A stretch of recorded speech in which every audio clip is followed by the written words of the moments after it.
It's about history, policy, and impact. A new perspective on current affairs, bringing experience, insight, civility, and scholarship to the urgent issues of today. It's about our past, present, and future. Your host, Pulitzer Prize-winning author and journalist, Douglas Blackmon. From the University of Virginia's Miller Center, this is American Forum. Welcome back to the Miller Center's American Forum. It has often seemed in recent years that American society might be going in the wrong direction on race. The election of our first black president in 2008, what seemed an astonishing achievement regardless of anyone's politics, was eclipsed by bitter racial conflicts, climaxing in the furious debates in recent months over police brutality and the killings of unarmed African American men. Yet at the same time, something massive and profound is happening at the bedrock of American society.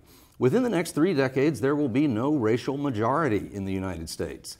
Recent U.S. Census Bureau reports show that ethnic groups currently in the minority, Latinos, blacks, Asians, and multiracial Americans, will outnumber the white population by the year 2040.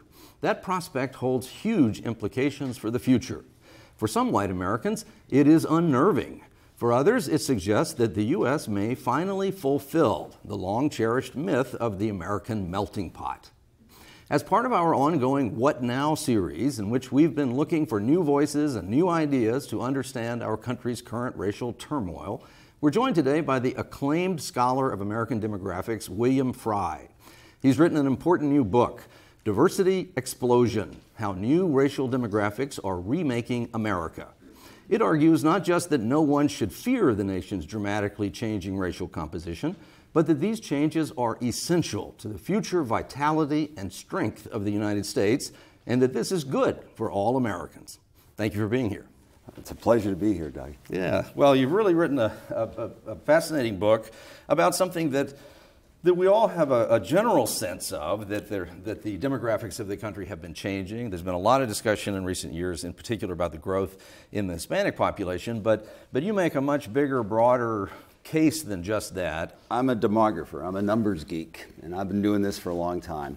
I looked at the 2010 census, which is my 5th decennial census, to let you know how many times I've been looking at this. And I sat back and I said, wow, this change is different than I was expecting it to be, and it means that we're going to be in a very different country several decades down the road if these trends keep up, which they will. And the basic idea that I had when I looked at that is we're about to encounter a diversity boom that's going to have as big an impact, if not bigger, on this country than the baby boom was in the second half of the last century. And the reason it is, and among the 4 findings that we found, is number 1, we have a huge growth in what I call new minorities: Hispanics, Asians, multiracial Americans. In 40 years, they're going to double in size. They already account for most of the growth in the United States, and that's going to be huge. The second one counters that, but it's just as important, and this is one that a lot of people really don't know about, and that is we have a very slow growth, and soon we'll be encountering a decline in the number of white people in the United States. As it gets older, the younger population starts to decline in terms of the whites. So that young people who are born in this country today, are going to live most of their lives in a country where the white population is declining and aging very rapidly. And the minority populations, the new minorities as well as African Americans, American Indians, and other minorities, are going to account for all of the growth in the younger part of the population. This growth is happening just in time to save us from the aging situation that a lot of European countries are in, that Japan is in. This is important for people to know, this just-in-time thing, because it's not just the minority population is there, we've known them before, we're going to see them again. They're crucial, they're critical to the population and the sustainability of our demography and our economy as we go forth. The third set of findings has to do with the African American population. There is a definable middle class in the population, although there's also a segment of the black population that still is needs some help and needs to get further along. But there are more middle class migration patterns occurring among the black population. One of them is a black migration to the South, which started several decades ago, but is now really much more dynamic than it was before. And second is a black migration to the suburbs. Those are two things that people don't really know about. And a lot of it is younger and more middle-class blacks being part of that. Finally, wrapping it all up is the idea is that we're becoming, as you said, a no-majority nation. In other words, there's going to be no racial group that will be more than 50% of the population. Now the census says 2044, but it could be around sometime after 2040 is when it's going to occur. And I think, you know, people read this in the paper, they say, well, there's a census press release, but they don't really internalize this. It's going to have an important impact on all of us, and we really need to be prepared for this. We had this high growth pattern among minority groups, particularly a lot of attention to the growth in the population of Latinos. And it's not so much that that has accelerated even more, is it, as that what's happening with white Americans is a little different than what we thought 10 or 15 years ago or predicted. We've had a fast growth in the Latino population now for a few decades, and that's continuing, and it will continue. But what's new is juxtaposing that with this very slow growth, aging, and soon declining of the white population. In fact, one of the things that struck me when I started looking at the census data, and you know, the Census Bureau, they take a census in 2010, and then the next year they dribble it out state by state. And a computer geek like me, a demographer like me, sits at the computer and watches these state numbers come out. And in community after community, and state after state, what I found that there were a smaller number of white kids under age 18 in 2010 than there was in 2000. Over and over again, pervasively in large parts of the country, we had starting to have a decline in our younger white population. And I thought, this is something I really didn't expect to happen almost everywhere. 46 states showed fewer whites under 18 in 2010 than they did in 2000. And that's what got me thinking about this, and I looked more at the projections and everything else, and I said, you know, this really means that we have to pay a lot of attention to these growing minority populations who are younger. The median age of Latinos is 27 or 28. The median age of whites is 42. So you can see where we're headed. And is part of the declining birth rates, particularly of white Americans, is it also related to the fact that middle class and educated women today are more likely to postpone having children? As we get older, there are going to be fewer and fewer women in those childbearing years having those kids. We don't have a lot of white immigration to the United States. We probably won't have a lot of white immigration to the United States. But fortunately, we've had a lot of immigration of people from different other backgrounds in the U.S. So even if somehow the borders of the United States had giant fences put up, and somehow, as some citizens would advocate for, if it became possible to keep anybody else from coming to the United States, the big trends that you're talking about would still unfold. Yes, that's right. The diverse youth population is here to stay, irrespective of what immigration will show. That as we move forward, immigration is not going to be the main driver of this diversity in the United States. It's already here. Among the Latino population, natural increase, births to women who are already here, account for much more of the Latino population growth than immigration does, and that will continue to be the case as we project it out to the future. So this is a diversity that is locked in place. It's a different America that we're going to see for several decades to come. We've been in the midst of a pitched immigration debate that sort of comes and goes in levels of intensity, but it's one of the central questions in American political life right now.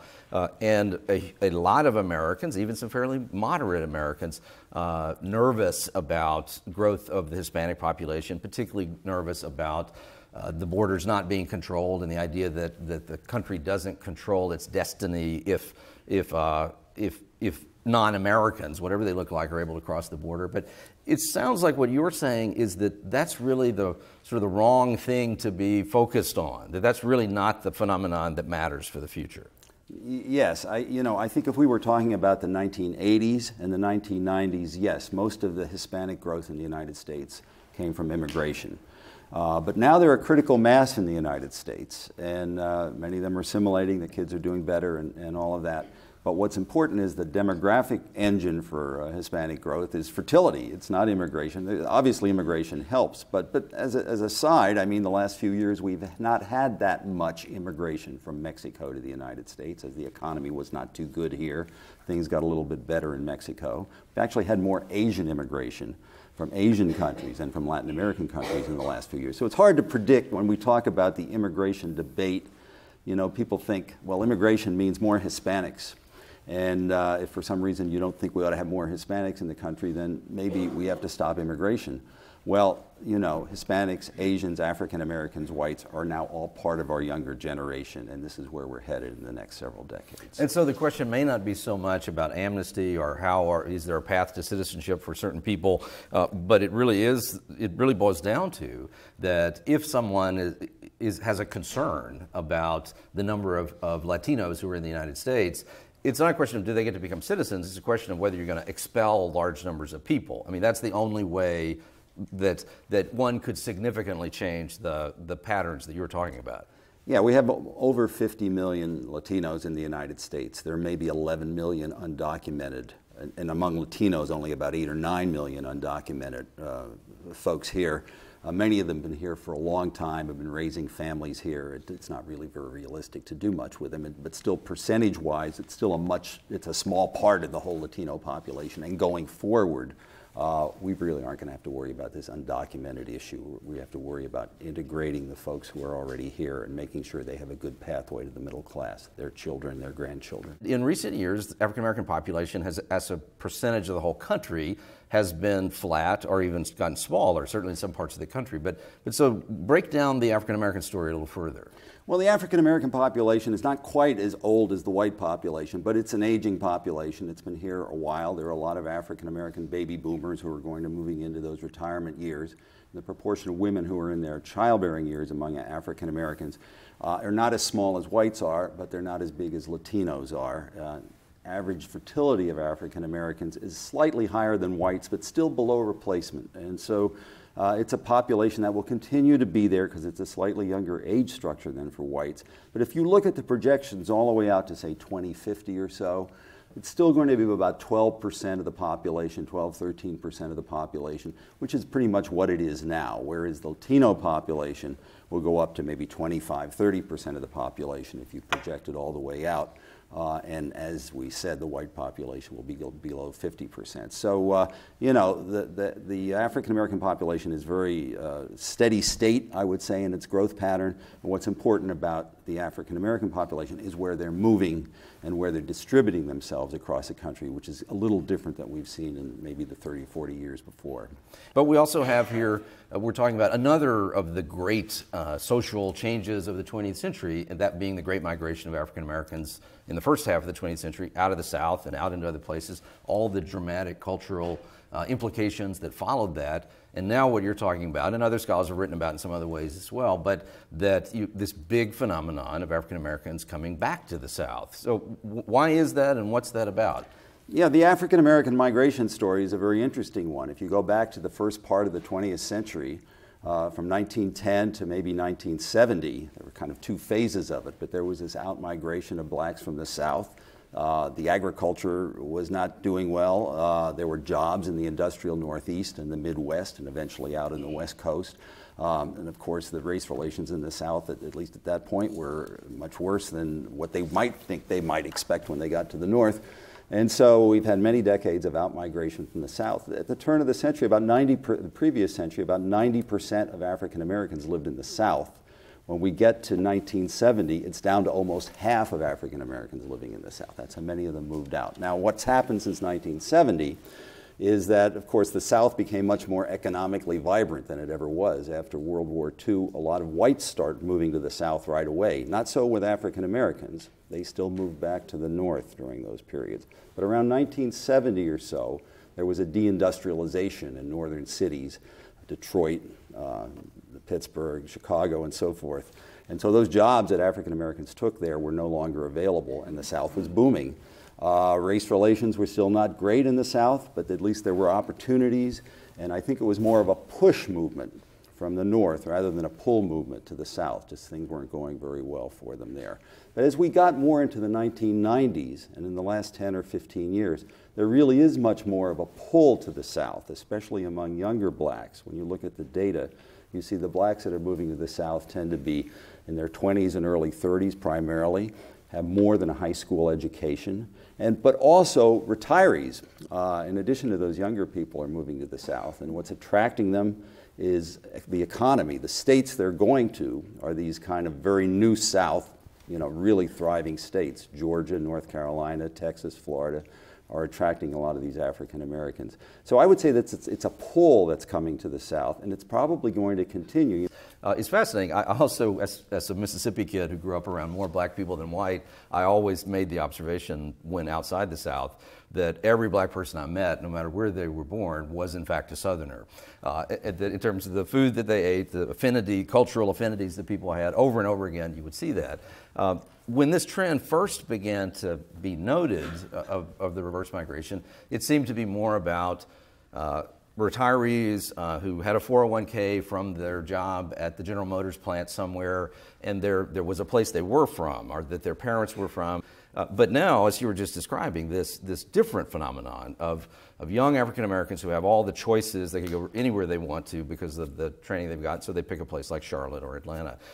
That's really remarkable, and that becomes a driving engine of the Southern economy. Now, I've done some earlier migration work when I looked at whites with certain attributes and blacks with certain attributes, would be like college graduates or something like that, and they start out in a northern city.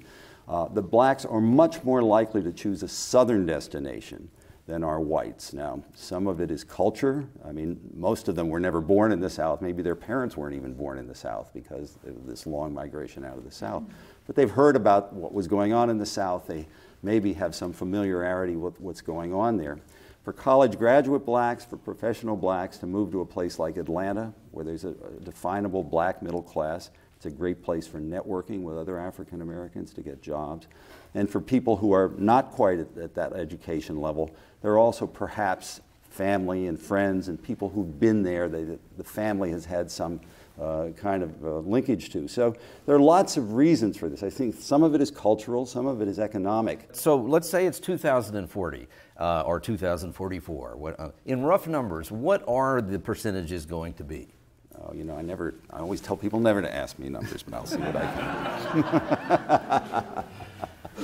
Well, 2044, we have a little less than 50% of the population that's white. About 25% are going to be Hispanic. About 12% are going to be African American, Asians 5, 6, or 7%, and then there's going to be a piece that will be called multiracial. Yeah. And that's where the projections are going to be way off, because we have no idea, based on all the intermarriage that's going on now, especially among the younger generation, how big that multiracial population is going to be, or even if these categories are going to make any sense when we get to 2044. Yeah, it's a profound change that whites are not in the majority, but also the idea that it's not just that Hispanics are going to be a bigger minority than African Americans, but twice the size of the African American proportion of the country, and what that means in terms of the national culture, the political mix, that may be as profound a thing as the change of whites no longer being in the majority. Yeah, when you think about, sociologists like to talk about assimilation. What does it mean to be, everybody coming together, feel like there's the part of the center somehow, or moving to a center? And that center used to be a kind of a white Anglo-Saxon center in the United States. And in some ways it still is in this country, at least for the older generation. But that's going to change as we see the nature of this population change. And my prediction is that it will be a little bit different in different parts of the country, depending on a particular mix. As we said, in some parts of the South, African Americans will be a big part of what's going on, but also there'll be more Hispanics, perhaps more Asians. That'll be some mix of folks who will decide what that center will be like. It'll be a little different on the West Coast, where Hispanics will be a much bigger part of the population, probably. In the Northeast, it'll be even probably more evenly distributed among those different groups. And that, what happens is you have that intermarriage, you have those customs and values sort of mixing up in different ways. I mean, we do know that young people today, when surveys are given to them, they want to become Americans, they want to be part of the middle class, they want to speak English. All of that will be common, the kind of general culture that we have in the U.S., the idea of an American that's open to everyone, e pluribus unum type of place.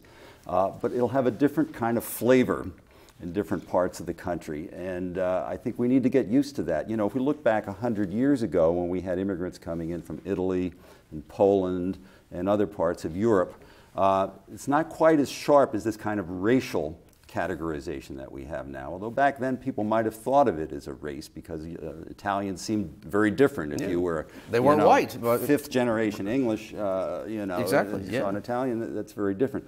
Somehow we managed to work that out, and I think we have that in our DNA as a country. But I think eventually that's going to happen as they see the value of these young people. And I think that there will be this kind of assimilation going on the same way we saw that assimilation going on with those earlier white ethnic groups in the earlier part of the 20th century. There has been a lot of discussion about, in terms of politics in the last few years, particularly in regard to the Republican Party and conservatives in general, has been the notion that the Republican Party has had so much difficulty with getting support from Hispanics and also from African Americans in recent decades, and that this portended terrible things for the Republican Party because of big demographic changes. But some of that discussion, in my view, overlooked that the political ramifications of the growth of Latinos in particular, it's huge in Texas, it's huge in Southern California, New Mexico, Arizona, that there are these places where it is a gigantic phenomenon. But as you were saying a few minutes ago, in the southern states, it's really going to remain a black-white thing. And so the regionalization of what's happening changes some of the national implications. Back in the early 90s, when you looked at a map of the country and where different racial groups lived, there was a very high concentration of Latinos in California, in the New York metropolitan area, in Miami, and Texas, places that you would think of being gateway areas. Immigrants would come to the U.S., they'd stay there, and they had social support from enclaves that were there, people that would help them get jobs, help them, get to know folks and so forth. And they were a little bit afraid of moving out to other parts of the country and how they would be treated and so forth. And around the late 90s and the 2000s, that changed a lot. I mean, as the South became more of an economic dynamo, as the Mountain West became much more prosperous, there was this moving into the center part of the country. And in the book, I identify 145 what I call new Hispanic destinations. And a big clump of them are in the southeastern part of the United States. North Carolina, Georgia, Tennessee, states right around there.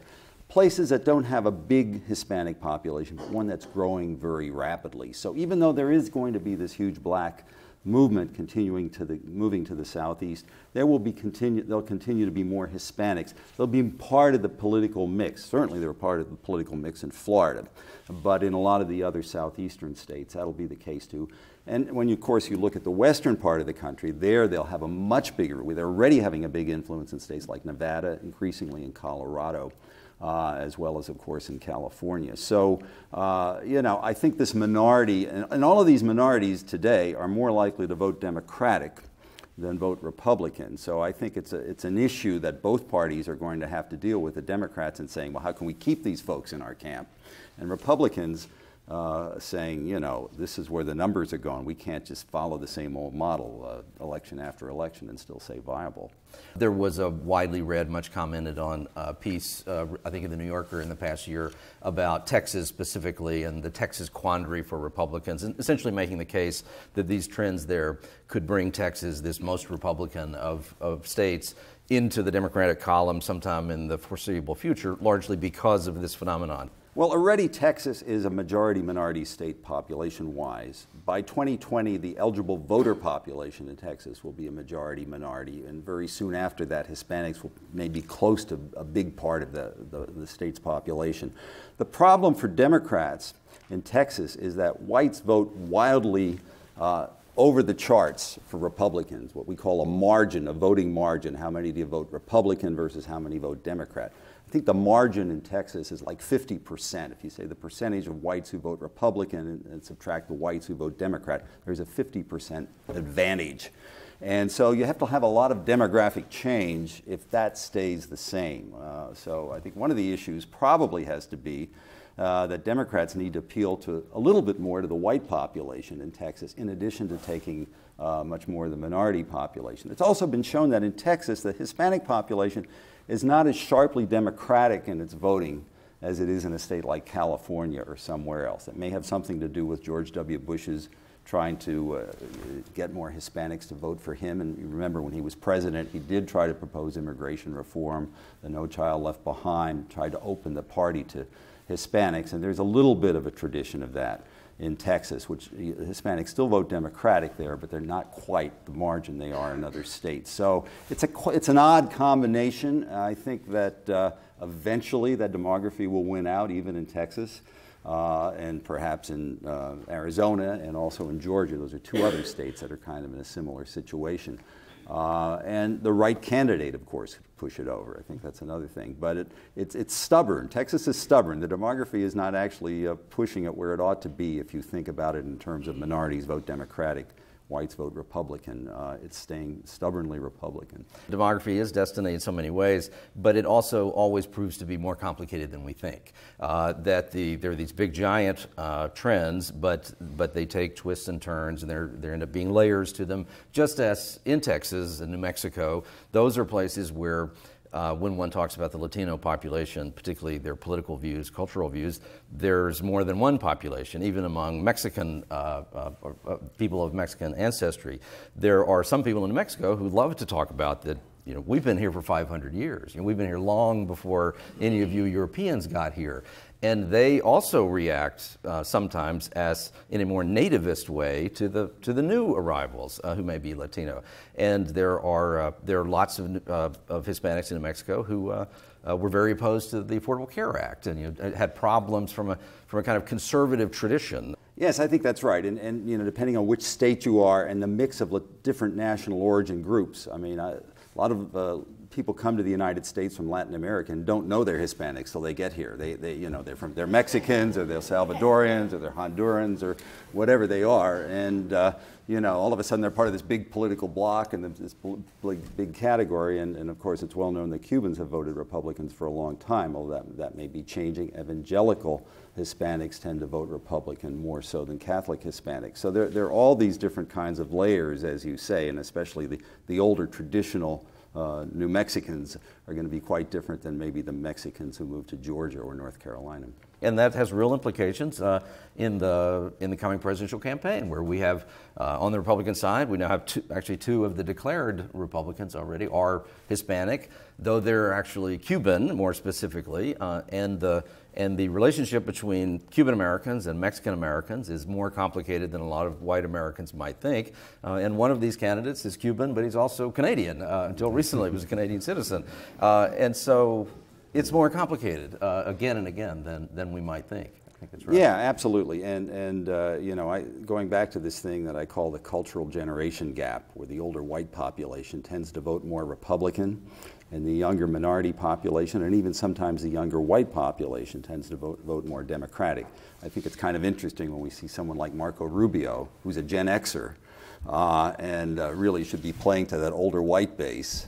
And then on the other hand, we have Hillary Clinton, who's a baby boomer, and she'll be playing to the younger minority base. We'll kind of flip things around, assuming both of them get further in the presidential election. Yeah, and it's probably risky for anyone to assume that the alignments that currently exist are fixed in place. And it's important to remember that, for instance, until the 1930s, that African Americans overwhelmingly voted for Republicans. And in fact, all the way up even until about 1960, you still had a lot of African Americans who were able to vote, were voting Republican because the Republican Party was the party of Lincoln. And so these alignments can change quickly and radically.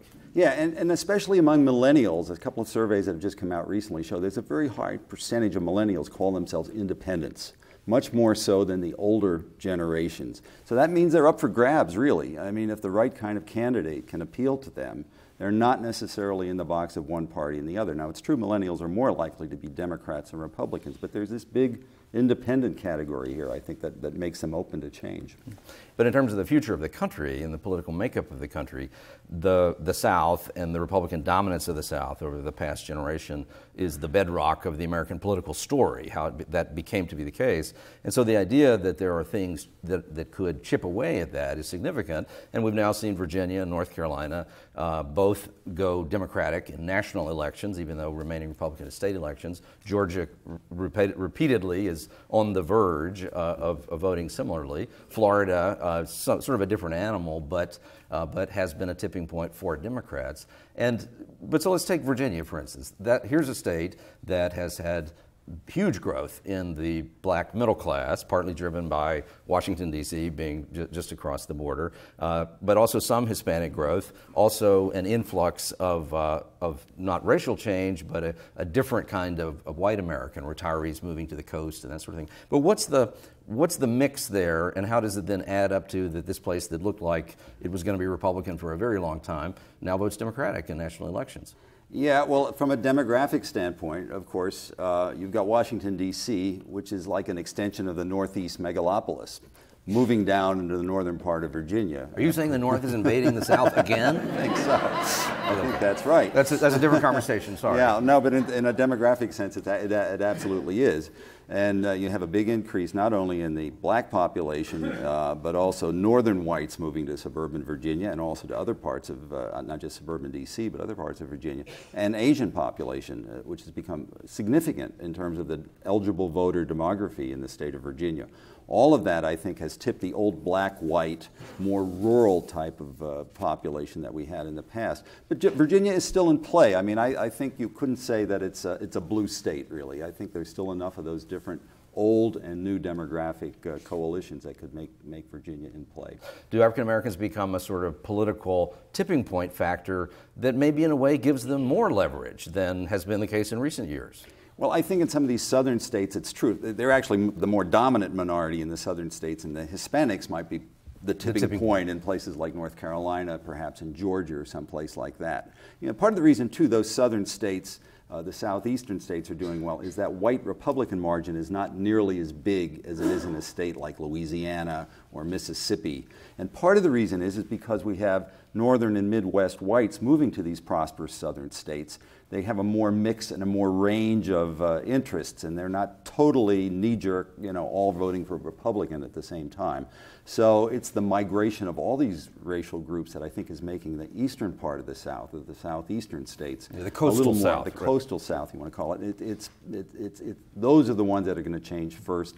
Georgia may be on the assembly line, but it still has a pretty big white Republican margin that needs to be chipped into in Georgia. Yeah, I just came back yesterday from Mississippi, where I'm working on a little documentary film, and two fascinating things out of that. I did an interview on the campus of Ole Miss yesterday with a young white student from Indiana who, in the course of the interview, at one point said, "I actually didn't realize I was white until I got to Mississippi," because he was coming from this world in which everybody was white, and he had never really thought much about being white. And then he got to Mississippi and suddenly realized, oh, there's some things that go with being white here. But the other thing about Mississippi that speaks to what you were just saying was that that's a place where, I believe in the 2012 election, I'm sure the numbers are a little different from what I'm going to say, but effectively you had more than 90% of whites voted for Mitt Romney, and more than 90% of African Americans voted for Barack Obama. And so you had just absolutely polar distribution of the voting, and you don't have the kind of, because of the economy being relatively weak there still, you don't have the level of Hispanic growth or some of these other dynamic changes happening at the pace they are in others. And so a place like Mississippi is kind of outside the boundaries of these giant phenomenons, at least for a while. Yes, that's right. I mean, Mississippi, Alabama, Louisiana are probably states that are going to lag in terms of this is going off. The Democrats are pitching their message to the South. Those are probably three states they may want to leave off the table for a while and deal with these other states. Yeah. All of this would suggest that the possibility for another black president, or certainly for a Latino president in the foreseeable future is not a particularly unlikely thing. I think that's absolutely true. I mean, it is true that the minority population is responsible for electing Barack Obama. I mean, I write about that in the book. When you look at the turnout, when you look at the voting patterns and the expanded demography, had a lot to do with electing Barack Obama, had a lot to do with him taking Virginia, had a lot to do with taking North Carolina the first time, Nevada and some of the southern states, and even some of the northern states were able to counter the white Republican vote. But I think now that the vote is broad enough that you can have a Hispanic candidate, you can have another African American candidate, There's this tension, there's no question about it, and it has to be a good candidate. I mean, I think people voted for Barack Obama because he was the best candidate, not because he was an African American. He just it helped him to have that extra support from that community, but it might have been pretty close anyway. And so, you know, I think that one has been pushed aside, and now we can talk about anybody being president of the United States. And it was interesting then to me to see in the debate around Ferguson, to see that black political participation in Ferguson was incredibly low historically, and that's why that's one of the explanations for why there was no black member of the city council, or that. And now we've just seen an election in Ferguson where African Americans came out and voted in big numbers, and the political body has changed dramatically. And so I think all of that seems to speak to the idea that, again, these are gigantic patterns, but for a pretty long time, how they play out is still going to be very dependent on how people behave personally, how they're organized by leaders, and whether they seize the opportunities that these trends offer them. Yeah, and I think you need leadership to be able to tell them what Ferguson means in the long run. I think some of the studies that were done by the Department of Justice and the Attorney General being able to talk about what's been going on there had helped that new election that we saw, where there are more African American people being elected in the local government in Ferguson. I mean, it's too bad we have to have a flashpoint like that to make this point, but sometimes you need to have that kind of flashpoint. And so, you know, I think people want to take a lesson from that, not think we're back in the 60s again. I don't think we're back in the 60s again. I don't think anybody thinks we're back in the 60s again. We had riots in American cities and all of this sort of thing. Things are a lot different now. And I think when something like Ferguson comes along, it kind of shocks people and think, well, no, we're not back there. I mean, what's this all about? How can we change it? I think that's the way what's going to come out of things like Ferguson. There was a recent piece in the New York Times that got a lot of attention that looked at, in a very demographic sort of way, looked at the missing African American men. This very interesting calculation I had not seen done before, but to essentially identify how many African American men should there be right now operating in society based on just human biology and versus the white population and others. And what you had was this missing more than 1 million African American men who ought to be in the picture who are not for a variety of reasons. What did you make of that analysis? Well, I think it does show that we do have, and even if you take out the African men who are incarcerated, there's still this kind of missing, I think the article showed. But there's certainly the issue of incarceration of African men, which says a lot about our criminal justice system and the local justice system. I think there's the issue of you know, employment opportunities and all of that, which makes African American men sort of much more difficult to count. Actually, some of that has to do with underenumeration in the census. That wasn't in the article, but I think there's a piece of that as well. So, I mean, yes, we have a lot to do with the younger African American male population, particularly in big cities, particularly in places where there are high levels of poverty. That also should be something that should not be put on the back burner. Now, in terms of the mixed race population that you were talking about before, that does seem to me the most unpredictable part of all this. I know just from my own experience with my children that the school they go to in downtown Atlanta actually has all kinds of kids. And in fact, there was a family who with 2 boys, one of whom was in my son's class in elementary school, mixed race couple, and the boys looked pretty much the same to me in terms of complexion, but one of them identified himself as white and the other one identified himself as black, and they insisted on that as a choice that they had made. And so the complexities of who gets to decide what you are, why people decide what to call themselves. The other part of it that's so interesting to me, when the phenomenon the numbers first started showing these higher than expected levels of mixed race marriages in the 90s, as I recall, and the first reaction was, oh, this is really great. This means that this is a sign of enlightenment and college professors and progressives marrying one another. But as you dig deeper into the numbers, that's really not quite the case. I mean, a lot of this is down at the lowest economic level of society, where all kinds of social mores have fallen away, including getting married at all. And you now have Hispanic black or white Hispanic, white black, all kinds of alliances coming together that would have been shocking to conventional values 20 or 30 years ago. Yeah, this is huge. And I mean, I think we see this first when we look at the mixed race marriages. The mixed race children will come along as a result of the mixed race marriages. But, you know, back in 1960, less than 0.5% of marriages were mixed race in the United States. This was before the 1965 immigration law, where we brought in all the Latinos and Asians as part of the new immigration patterns and so forth.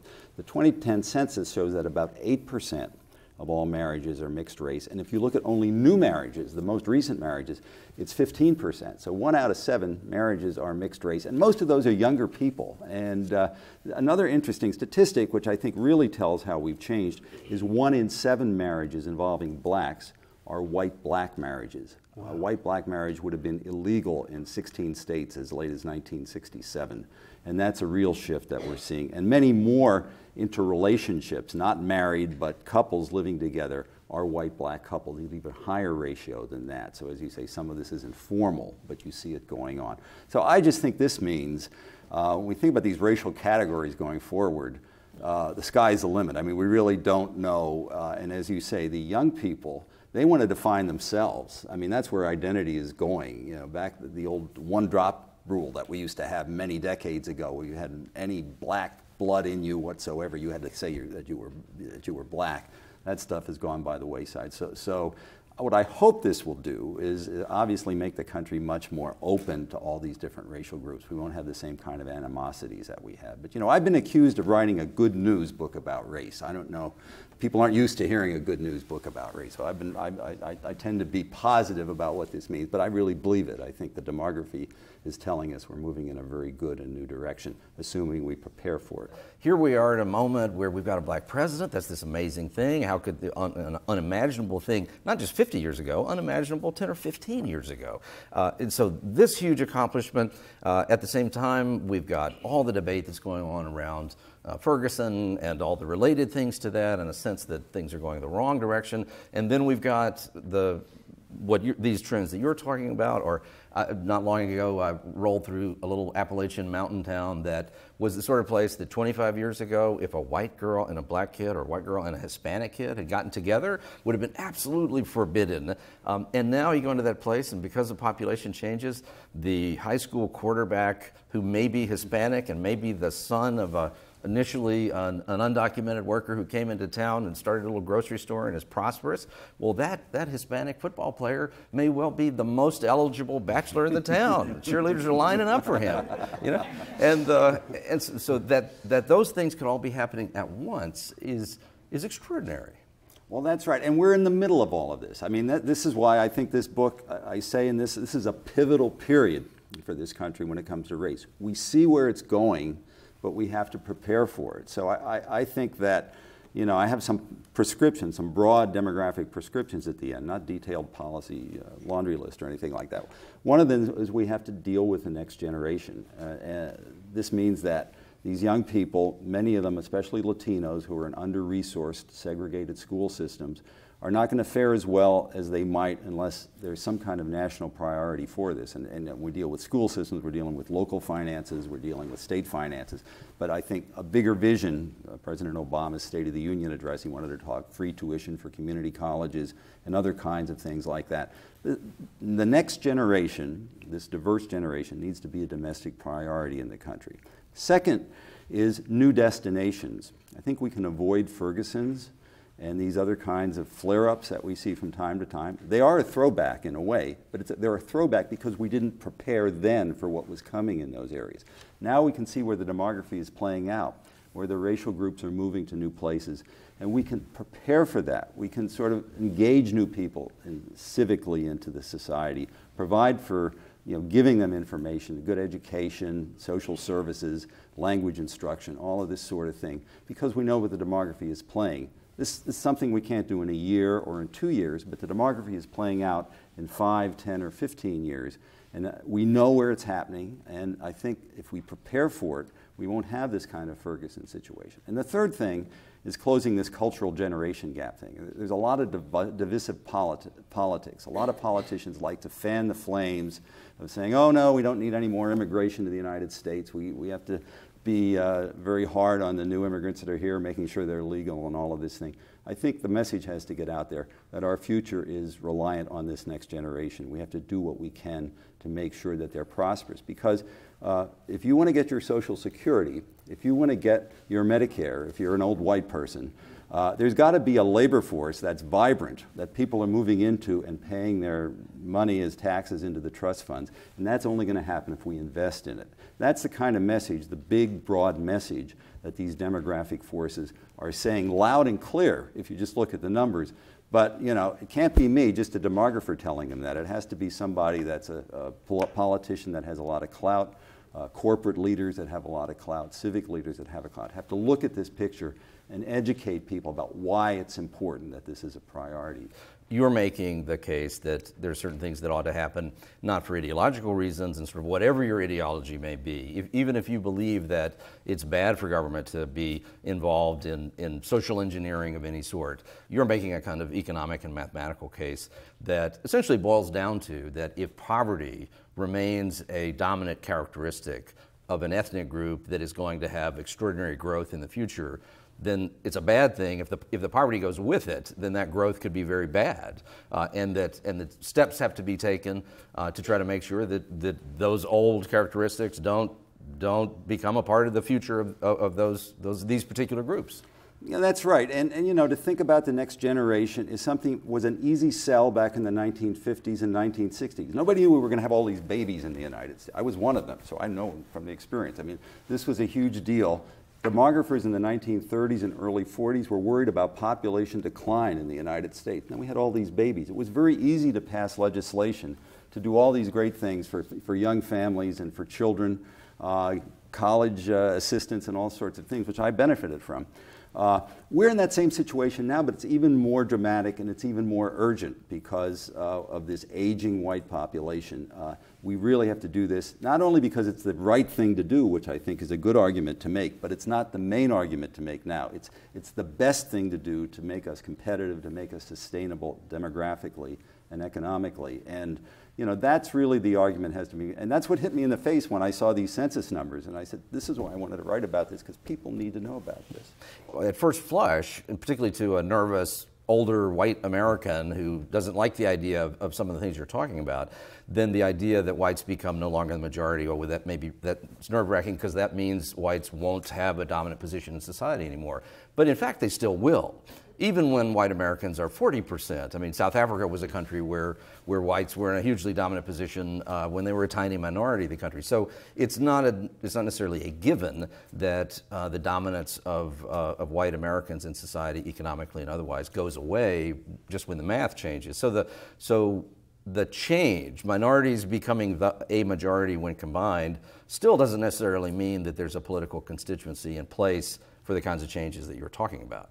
Yeah, I think it's going to be easier to make that argument, though. When you see people on the street, when you see your kids in the schools with your grandkids and so forth that are there, you know, when the civil rights laws were passed in the 1960s, minority population was 15% of the U.S. population. Mostly blacks, mostly living in hyper-segregated cities, away from where middle-class whites were living. And we still passed those laws. When the 2020 census is taken, more than 40% of the population are going to be racial minorities. Almost half of the under 30 population will be racial minorities. They will not only be voting, they'll be running for office, they'll be ready making their mark. And so I think that, you know, the kinds of organizations that try to achieve justice, whether they're community organizations, whether they're advocacy groups and so forth, are going to have a much easier time making that argument to the public at large than they've done before. And there are going to be people who resist, there's no question about it. But I think that, you know, not everybody in this older white population is sitting pretty.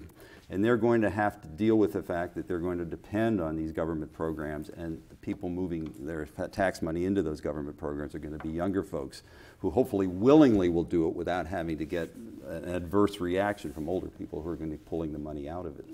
Though, what do you make of a fair bit of sociological work that's been done looking at white attitudes and how likely white Americans are to change their views, particularly older white Americans. And while on the one hand we see tremendous change, the neighborhoods that people live in now are so much more likely to be at least a little bit integrated in some respect. And you had a fair number of white voters who were willing to vote for a black president, for sure in 2008, but also in 2012. But there is also a good bit of work that shows that the core attitudes of whites, even as they become friendly and polite, and their surface behavior changes, they still hold on to some very fundamental perceptions of other people that are negative.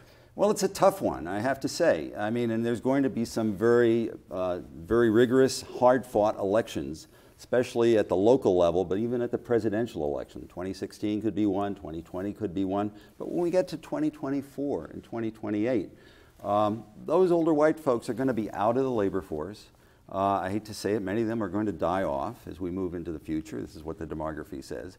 And they'll easily see that this country is going to change in such a massive way. I mean, it's not going to be a theoretical thing. It's true, the 2014 congressional election showed that the white House of Representative Republicans, or the House of Representative Republicans, if you accumulated their population base together, was 76% white among eligible voters, and was more than 59% over age 45. The eligible voters, that's the pool of people that elected Republicans in Congress, are that white and they're that old. That's going to change because the diversity will continue to spread into those districts. And I always say politicians are the best demographers. I mean, when they see the population changing, they turn on a dime.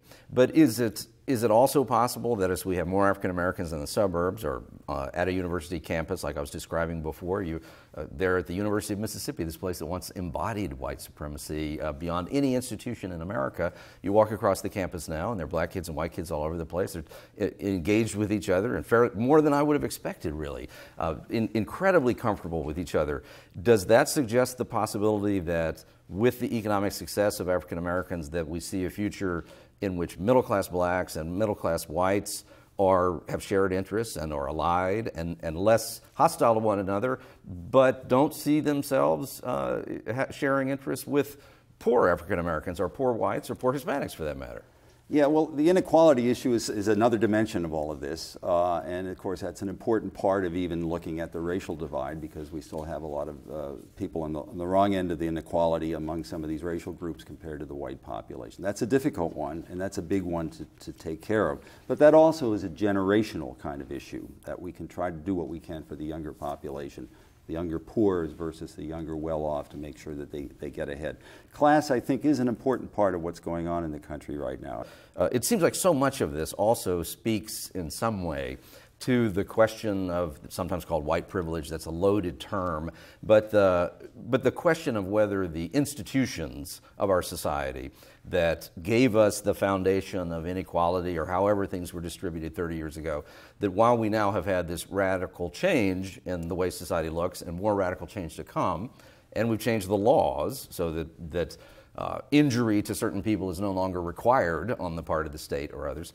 But are there still big institutional legacies that white Americans are unwilling to accept we're the beneficiaries of, and that something even more dramatic than maybe what we've been talking about here is still a necessity to prepare for these changes? You know, if we keep blinders on as to what's happening demographically in this country, you know, people can come out in the streets. We can have chaos, I suspect. I think we're better than that. I think we're smarter than that. I think we're better educated than that. I think our leaders are smarter than that.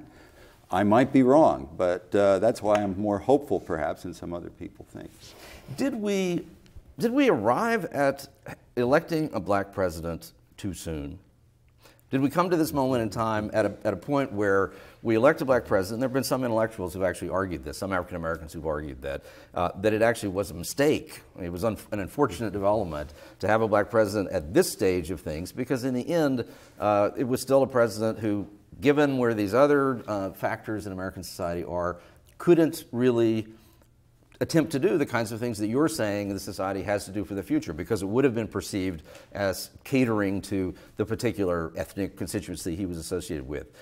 Well, I mean, there are ways to argue that. I personally think that it isn't too soon to have a black president, to make that statement that that a black president can get elected in the United States. And, you know, I think all things considered, my own view is he did a pretty good job. If he had a little bit more support from some other people in the Congress, he might have done a better job. But I don't, you know, from a symbolic standpoint, from a benchmark and society standpoint, I think it's wonderful that we had the first black president that we did, because young people can look up and say, here's what I can aspire to do. It's happened in the United States. So if you were sitting at this table right now with the chairman of the Republican National Committee and the chairman of the Democratic National Committee, or Hillary Clinton and, who would we say, Rand Paul, pick someone. But if you were sitting at the table with him right now, and what would the strongest, shortest prescription you could offer to them? What would that be? And do you think that would give us a country 30 years later where we wouldn't have the missing man phenomenon? Well, I tell Hillary Clinton, look, you have democratic approaches, you have big government approaches to some of these problems. I'd look at Rand Paul and I'd say, well, you have a different kind of approach, you're a little bit more of a libertarian, but each of you could probably come up with a plan that would make the next generations of people going through our educational system come out with a better outcome than we've seen in the last 30 or 40 years, especially now that we know we have a lot of more minorities, not only African Americans, but Hispanics, some Asians who are also having some challenges, as well as poor whites. You know, give your party's best stuff to this problem and let the people decide. But let's focus on this problem, not anything else. That's what I tell them. Let's hope they read your book. Yes.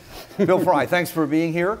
The book is Diversity Explosion: How New Racial Demographics Are Remaking America. To send us a comment about this program, to download a podcast of this or other episodes, or to read a transcript, visit us at millercenter.org, where American Forum is available 24 hours a day, 7 days a week. I'm Doug Blackman. See you next time.